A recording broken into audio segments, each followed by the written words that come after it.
What do these floppy rubber things, this weird racket, and whatever these are have in common? They all cost less than $50 and will improve your life. By the way, this is part 2 of the series, so go check out part 1 for 27 more things under $50. Soft, closed toilet seats. Why do regular toilet seats even exist? Soft close is obviously the way to go. Why? No more eardrum rattling, seat slamming. Looking at you, toddlers. For us adults, no more accidental slams. That is, until you get used to having soft close, and then you go to somebody's house who doesn't have them, and you accidentally slam the lid and everybody wonders why you're so angry all the time. I'm angry because it's almost 2025 and regular toilet seats still exist. Toto, go soft or go home. Folding step stool. I'm shocked at how much use we get out of this small folding step stool. Granted, we're a short household, but still, most people have trouble reaching like the highest cabinet or changing a light bulb. And now that we have a toddler, she uses it all the time too. She's always moving it around from the bathroom to the playroom and the closet, usually trying to reach something that's definitely not a toy. These little things fold up for easy storage. They're like $15 and they just disappear into any cabinet or closet. We also have a larger 3-step stool, but honestly, the small one gets more use. Laundry drying rack. Speaking of useful, the best way to make your clothes last longer is to stop putting them in the dryer. Of course, some stuff should never be machine dried, like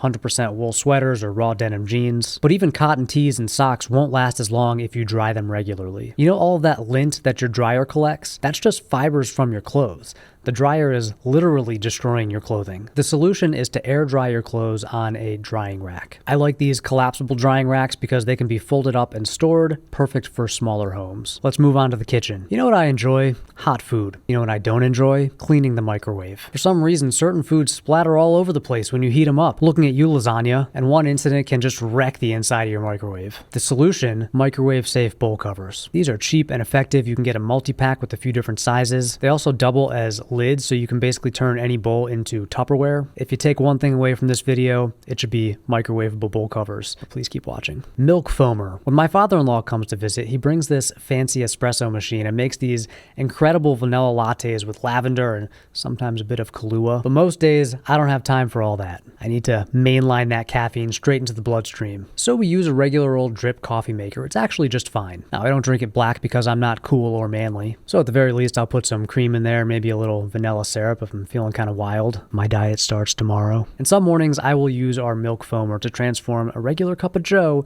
into a cafe latte. It really does change the texture and the taste in a good way, and it just makes the drink a little more special. By the way, if you're a single guy and you're making a special someone a cup of coffee in the morning, use a milk foamer and sprinkle some cinnamon or chocolate on top. Then go iron your best shirt because she's going to want you to meet her parents. Cutting boards. I don't know why, but these are the best cutting boards. Like, yeah, wooden cutting boards are cool, but they're also heavy, thick, less durable, higher maintenance, less sanitary, and let's be honest, they take forever to dry. But these little Emeco TPU cutting boards, they're thin, easy to clean, extremely durable, and they dry quickly. We have 3 of them, small, medium, and large, but you could totally get away with just having the one medium size. I use these multiple times every day. Slicing an avocado, taking a hot Eggo out of the toaster oven, quartering grapes so it takes my 1-year-old longer to eat them and I can finally enjoy my breakfast in relative peace and quiet. Also so she doesn't choke. I'm telling you, these are the best cutting boards. Just grab them. Food thermometer. I don't really enjoy cooking. I'm not very good at it. It kind of stresses me out. Luckily, my wife is a great cook and she regularly whips up tasty meals for the whole fam. But on occasion, I will man the grill. Nothing crazy, just simple stuff like chicken thighs and grilled veggies. I used to stress about under or overcooking things. Classic grilling amateur, I would try to kind of eyeball it or just like cut the steak open a little bit and check it. I started using a food thermometer and it's so much easier. You can use these on anything, you know, food, liquid, people. The best thing is there's no more stress about ruining a steak or undercooking chicken. If you don't already have one of these, it's kind of a no-brainer purchase. I'll link to this one down below in the description. OXO grill tools. Speaking of grilling, after using cheaper grill tongs and a spatula for a long time, I upgraded to these higher quality ones from OXO. This isn't sponsored or anything, but I have to say, OXO is one of those brands that just doesn't miss. I've never been disappointed with anything I got from them. Yes, their stuff is slightly more expensive, but it's still pretty affordable. This 2-pack grill tool set comes with a heavy-duty stainless steel turner and tongs. They're both grippy, heavy, long enough to keep your hands out of the heat, and easy to clean. It's $23 well spent. Syrup dispenser. We go through a lot of maple syrup in our household. I won't tell you how much because my wife will be embarrassed, but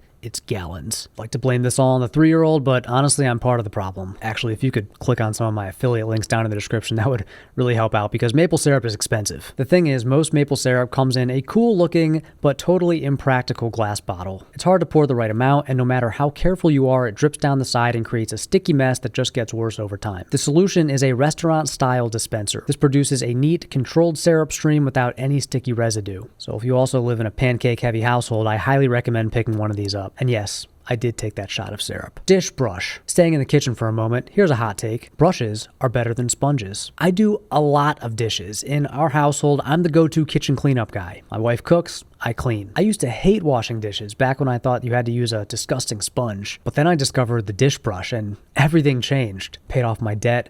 I got in the best shape of my life, I met my dream gal, and I actually started enjoying keeping the kitchen tidy. Brushes stay cleaner than sponges. They last longer. You can just put them in the dishwasher. I think they're more effective too. I like these Joseph brushes that you can hang on the edge of your sink. Classic Amazon brand, by the way, Joseph. But despite the goofy name, they're the best ones I've found and I've tried a bunch. Links below in the description. Last up in the kitchen category, dish soap. Yeah, you're watching a guy talk about soap. You know most dish soap has that little cap on top and it gets all gunky with like half-dried soap? Believe it or not, there's a better design now. They make these no-mess bottles that sit with the opening on the bottom and you just squeeze the whole bottle to dispense the soap. It's faster and cleaner and they're the same price as the regular bottles. I genuinely love that there's someone out there dedicating their life and career to innovating on the dish soap bottle. It's the tiny upgrades in life, you know? Speaking of tiny upgrades, car window shades. So it is very hot where I live in the Southwest United States. I'm talking 100+ degrees all summer. This desert heat turns our CRV into an easy bake oven, and that makes it even harder to stuff a toddler into a car seat. I don't blame the toddler, you can get a 2nd-degree burn from those buckles. Many vehicles come with tinted windows, but it's just not enough. So I've tried 2 styles of window shades. First, these small panels that sort of stick to the inside of the glass, and then these mesh covers that slip over the top of the door. The panels are okay, but honestly, the covers work better even though they look pretty ugly.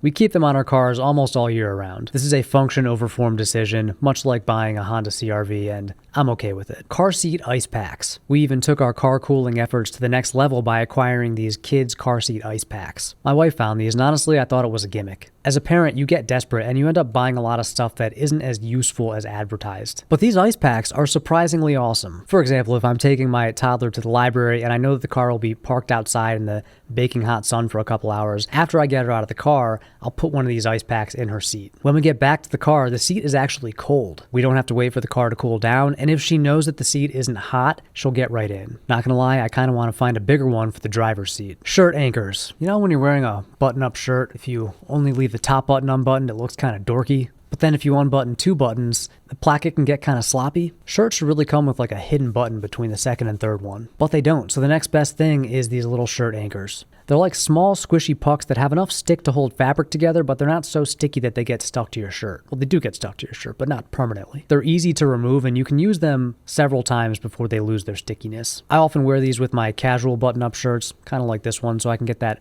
perfect amount of open collar. You know, that kind of effortless casual look, which is funny because it takes a bit more effort to achieve it. Or if you have like a polo shirt where the collar has kind of warped and is coming off the shirt, you can use these to stick it back down. I think it's worth having a pack of these on hand. They're pretty cheap and one pack will last you several years. I'll link to these in a pinned comment. Broom wall mount. This is probably unnecessary for anybody that lives in a more modern house or apartment that actually has a broom closet, but my house was built in the 50s and it doesn't have a whole lot of storage space. It's also just not a huge house. So to keep things organized, we try to get things off of the floor when we can. This little broom Swiffer rack fits nicely behind the laundry room door, and it gets these awkwardly long tools out of the way. It's just a cheap little upgrade that's perfect for anybody in tight living quarters. Electric fly swatter. I don't know how it is where you live, but around us, we get a lot of mosquitoes. It's not like Florida level bugs, but it's enough that it can be kind of uncomfortable to be outside for a long time, knowing that you're getting eaten alive. Now, I don't make it a habit to kill every bug I see. Crickets, for example, are humanely removed from the house, but some critters like wasps and of course mosquitoes have to go. And this is where the electric fly swatter comes in. It'll take a mosquito out mid-flight with a satisfying zap. Don't get me wrong, it's not a permanent solution. There's an endless army of mosquitoes waiting to take their fallen comrade's place on the battlefront. I'm not winning this war, but you're crazy if you think I'm going down without a fight. Phone grip. Even with a smaller phone like the iPhone 13 mini, it can be hard to hold the phone and type with one hand. This little phone grip, the Snap 4 Luxe, makes it easier to hold and reduces hand strain. It also doubles as a stand that can be used in landscape or portrait mode. It's magnetized so you can stick your phone to any metal surface. It's a nice little upgrade to any phone, in my humble opinion. Mag Connect for your keys. If you live in a multi-car household, it can be cumbersome to carry around multiple fobs all the time. It's just a lot of bulk on your keychain and in your pocket. The solution is to make your key setup modular so you can switch out your fobs depending on which car you're taking. You could also just have 2 sets of keys, one for each fob, but I like the modular setup for myself. You could even use these little magnet connectors for other things like gym tags or keys that you use less often. I'll link to these ones below in the description. 360 magnet charging cables. Have you seen these? Have you heard about these? This brand Static makes these magnetic swivel charging cables. Basically, you plug in whatever tip you need, Lightning or USB-C,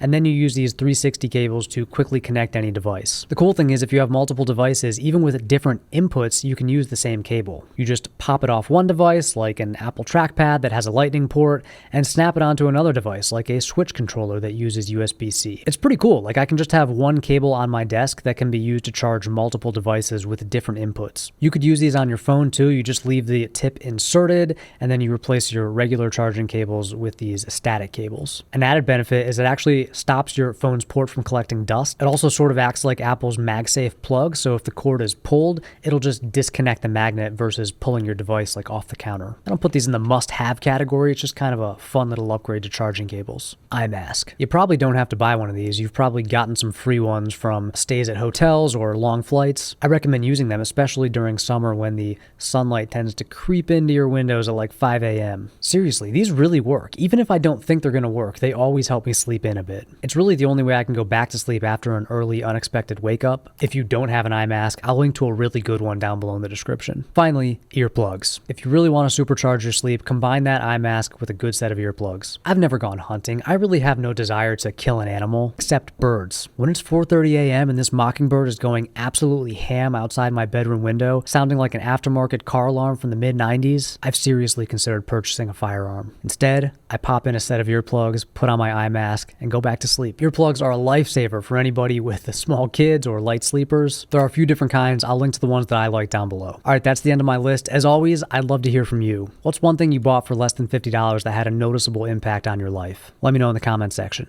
And if this video gets enough likes, I'll make part 3. Thank you as always for watching, and until next time, stay stylish.